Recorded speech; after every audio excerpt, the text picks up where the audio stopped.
Ron, you know, there are lots of things going on in the economy right now, but raising tax rates is not among the hot topics.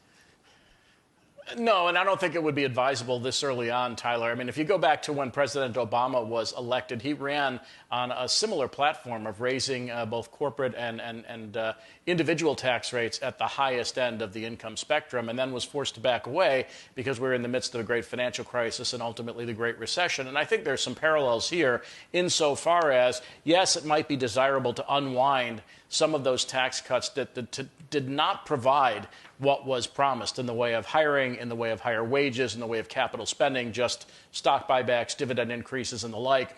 It may be advisable at some juncture in the future as we start to deal with deficit issues going forward, but certainly in the short run, and I suspect a President Biden might follow the pattern of a President Obama, he would have to hold off on that until we were certain that the economy was on a sustainable growth path for some notable period. So, Larry, let's talk more broadly then. Let's talk about the market as it is right now and not about what might happen under a Biden administration and a Democratic Senate, because if the Republicans hold the Senate, most of those ideas about raising corporate tax rates would be DOA over there. Is this market vulnerable to a pullback in your view, or is it on firm footing? I think over the course of the summer, you're likely to see a pullback of around 5 to 7%. But honestly, if you look back over the last 10 years, that's historically what we've seen during the summer, a drawdown of around 5 to 7%.